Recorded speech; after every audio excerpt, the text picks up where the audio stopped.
Listen carefully, because this is where most people get it wrong. The moment conflict begins, the first battlefield isn't land, it's perception. And right now, across social media, news platforms, and heated conversations, a powerful narrative is spreading like wildfire. Iran is winning. But what does that even mean? Winning in the modern world is no longer defined by a single missile strike, a viral clip, or a bold headline. Yet people cling to these fragments, stitching them together into a story that feels convincing, but may be dangerously incomplete. You see, war today is psychological before it is physical. When a missile is launched, the explosion is not just meant to destroy a target, it's meant to send a message. When footage goes viral, it's not just information, it's influence. And when commentators confidently declare a winner, they are often reacting not to reality, but to carefully curated moments. This is the illusion. Short clips of successful strikes, images of retaliation, statements of defiance. These are the pieces that dominate public attention. They are loud, emotional, and immediate. And because they are so visible, they create a sense of momentum, a feeling that one side is dominating. But war is not a highlight reel. What you are seeing is a fraction of the full picture, often amplified by algorithms that reward engagement, not accuracy. The more shocking the footage, the more it spreads. The more it spreads, the more it shapes perception. And slowly, without realizing it, people begin to confuse visibility with victory. This is where the illusion deepens, because every side in a conflict understands the power of narrative. Governments, media outlets, and even independent voices all contribute to shaping how events are perceived. In the case of Iran, projecting strength is not just strategy, it's necessity. When you're facing pressure from global powers like the United States and regional adversaries such as Israel, perception becomes a weapon. If you appear weak, you invite more aggression. If you appear strong, you create hesitation. So what do? You show resistance. You broadcast retaliation. You make sure the world sees that you are not backing down. And it works, at least on the surface. Because for the average viewer scrolling through endless updates, these displays of resistance can easily be interpreted as dominance. It feels like control. It feels like progress. It feels like winning. But here's the uncomfortable truth most people ignore. War is not measured in moments. It's measured in outcomes.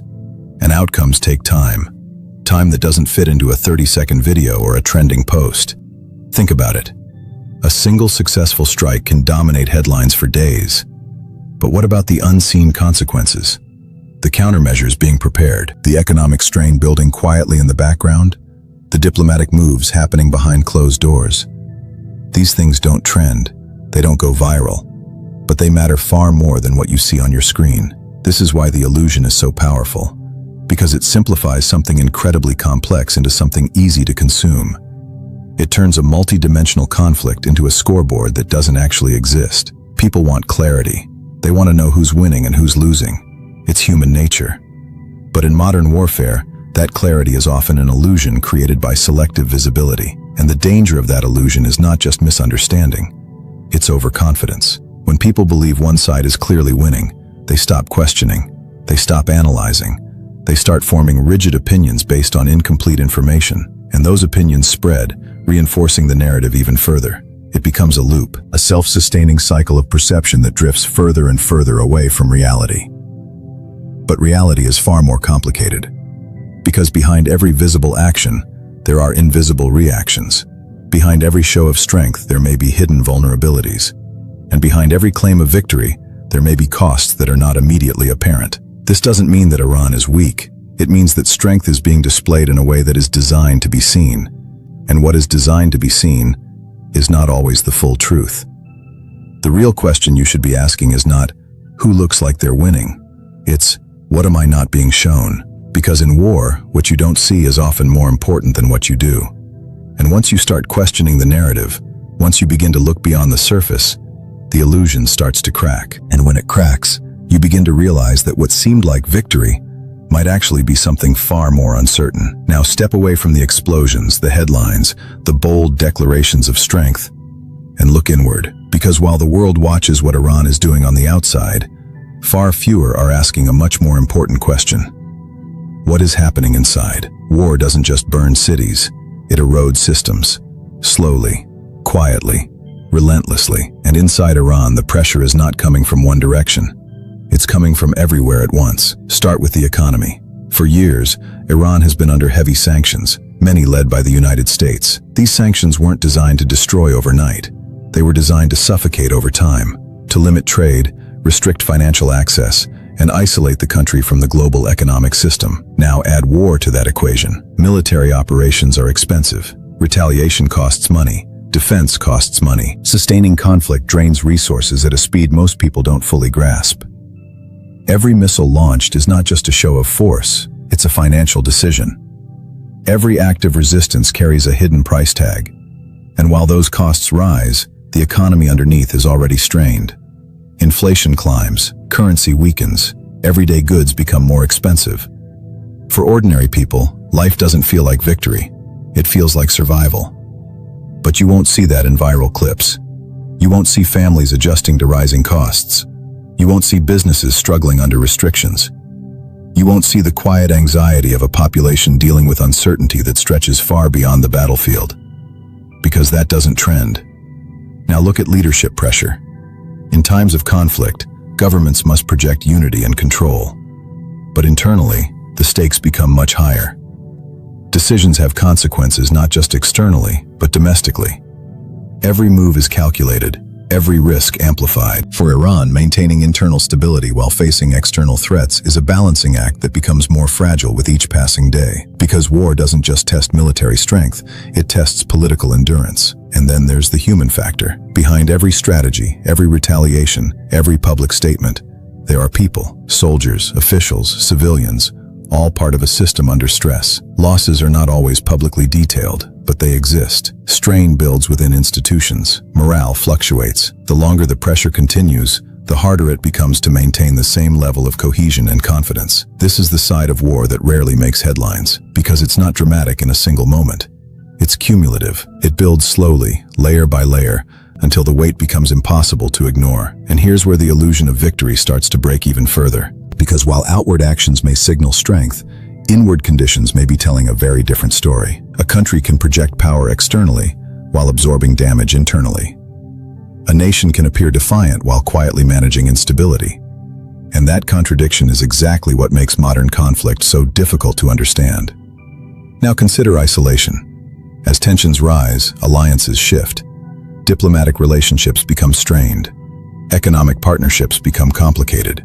The more intense the conflict, the narrower the room for cooperation. For Iran, this means navigating a world where support is limited and pressure is widespread.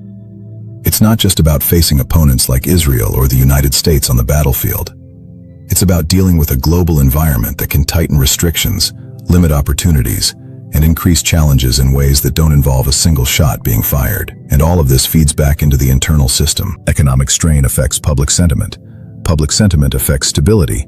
Stability affects decision-making, and decision-making affects the course of the conflict itself. It's all connected. Yet when people say, Iran is winning, they are often focusing on isolated events, moments that look powerful, decisive, and clear. They are not seeing the interconnected pressures building beneath the surface. They are not seeing the cost of sustaining that image of strength. Because projecting power is one thing, sustaining it is another. And sustaining it under economic pressure, political strain, and global isolation is one of the most difficult challenges any nation can face. This doesn't mean collapse is inevitable. It means the situation is far more complex than it appears. Because strength in war is not just about what you can do to your opponent, it's about what you can endure within your own borders. And endurance has limits. Limits that are tested not in moments of spectacle, but in long stretches of pressure that rarely make the front page. Limits that quietly shape the future while the world is distracted by the present. Now widen your perspective, because what you're witnessing is not just a conflict involving Iran. It's something much bigger, something far more complex. This is not simply a battle between nations. It's a collision between two very different kinds of power. On one side, you have regional resistance, calculated, adaptive, and deeply rooted in geography, ideology, and long-term survival. On the other side, you have global power, vast, interconnected, and backed by systems that extend far beyond the battlefield. And if you don't understand this difference, you will never truly understand what's happening. Because when people say, Iran is winning, they are often imagining a traditional war, two sides, direct confrontation, clear outcomes. But that's not the reality here. The reality is asymmetrical. Iran is not fighting in the same way as its adversaries. It can't. And more importantly, it doesn't need to. Instead of relying solely on direct confrontation, it operates through layers, regional influence, allied groups, strategic positioning, and calculated responses that are designed to stretch its opponents across multiple fronts. This is resistance, not dominance. It's about surviving pressure, not overpowering it. Now compare that to the kind of power held by countries like the United States. This is a different scale entirely. Military reach that spans continents, economic influence that shapes global markets, alliances that connect dozens of nations into a coordinated network. This is not just power, it's infrastructure. And that infrastructure allows for something critical: sustainability. Because global power is not just about striking hard, it's about striking repeatedly, consistently, and with support systems that ensure long-term capability. And then there's Israel. Highly advanced, strategically precise, and deeply integrated into this broader system of global support. Its operations are not isolated. They are connected to intelligence networks, technological advantages, and partnerships that amplify its effectiveness. So when you look at this conflict, you're not looking at equal forces clashing head-on. You're looking at a regional power navigating against a global framework. And that distinction changes everything. Because resistance can look like victory in the short term. When Iran responds to a strike, it demonstrates capability. When it maintains influence in the region, it shows reach. When it withstands pressure, it signals resilience. All of these things can be interpreted as signs of strength. And they are. But they exist within a larger context. A context where global systems continue to operate with far greater resources, coordination, and long-term capacity. This is where perception becomes misleading again, because resistance is visible in moments. Global power is visible over time. You might see a single event and think it shifts the balance. But the balance is not determined by isolated actions. It's determined by sustained capability. And sustained capability is where the difference becomes clear. Think about logistics. Think about supply chains. Think about intelligence gathering, technological development, financial backing, and international coordination. These are not things that dominate headlines, but they are the backbone of modern warfare, and they are areas where global power holds a significant advantage. This doesn't mean resistance is ineffective. Far from it. In fact, resistance strategies are designed specifically to counter these advantages, to avoid direct confrontation, to create complexity, to force stronger opponents into prolonged engagements that drain time, focus, and resources. It's a strategy of endurance, a strategy that says, we don't need to overpower you, we just need to outlast you. And in some cases, that strategy works. History has shown that smaller or less globally dominant forces can challenge larger systems by exploiting their weaknesses, by turning their scale into a limitation rather than an advantage. But there's a critical detail people often overlook. Endurance is not the same as victory. Surviving pressure does not automatically translate into winning the larger conflict. It means the conflict continues, and continuation has its own costs. Because while Iran engages in regional resistance, the global system it faces does not remain static. It adapts. It recalibrates. It applies pressure in different forms: military, economic, diplomatic.